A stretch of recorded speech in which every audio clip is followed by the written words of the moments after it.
Volume is the one thing 90% of traders ignore, and it is the difference between a real move and a trap. It is easy to read, it works on every pair, and it makes money. Stick around because I'll show you the backtest at the end. Well, enough talk, let's get straight into it.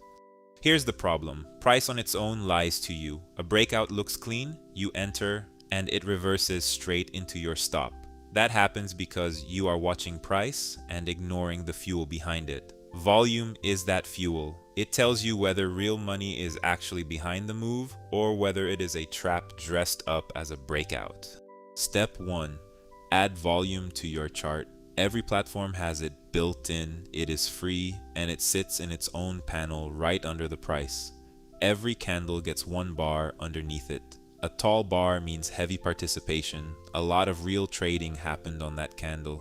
A short bar means almost nobody traded it and the move was hollow. That is the entire concept, and most traders never even glance at it. Step 2. Add a moving average to the volume panel. 20 periods is the standard, and every charting platform lets you drop it straight onto the histogram. That line becomes your reference point. Bars below the line are quiet. Low interest candles you can ignore. Bars poking well above the line are above average participation, and those are the only candles that matter. Step 3, and this is the whole edge. Only trust a breakout when volume is at least twice the average. A breakout candle sitting on a huge spike means institutions are committing real size, and price is far more likely to follow through. A breakout on thin below average volume is almost always a trap set to catch late retail traders. No spike, no trade. It really is that simple. Step 4. Watch for divergence because that is your exit. When price keeps grinding out new highs but the volume bars are getting shorter and shorter, the move is running out of fuel. Buyers are drying up even though price is still creeping up. When you see that, tighten your stop or take your profit. Do not wait for the reversal to tell you. Step 5. Stops and targets. Decided before you click. Your stop goes just beyond the breakout candle. Your target is a minimum of 2 times that risk. If you are risking 22 pips, you are playing for 44 or better. One clean, volume confirmed setup and you are done for the day. Real example on EUR, USD. Price pushed into a clean resistance level and broke straight through it. But the real story is underneath. That breakout candle printed a volume bar nearly 3 times the average.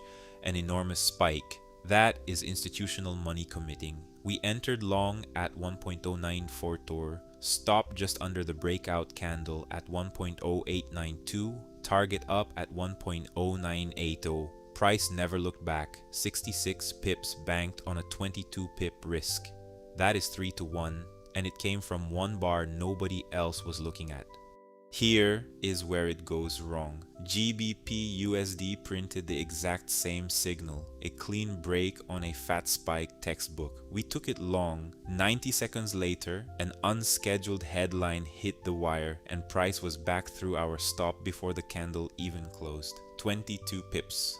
The read was right and the trade still lost, and no indicator on earth protects you from that. Here's the backtest I promised. 8 months on the majors, 143 volume confirmed breakouts, strict rules, 0 discretion, win rate 62%.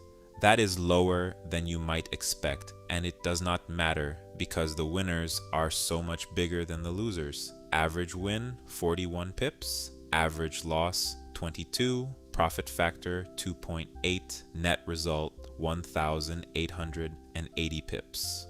Now the honest part, volume confirms a move, it does not predict one. You still need a level and a risk model. Add the panel, add the average, and only take the spikes. Every platform gives you this for free. If you would rather not eyeball every bar, my uGenesys volume indicator draws the histogram and alerts you the moment a real spike prints. Link is in the description. Next, watch my video on support and resistance, because volume plus a clean level is the whole game. Thanks for watching, and I'll see you guys next time.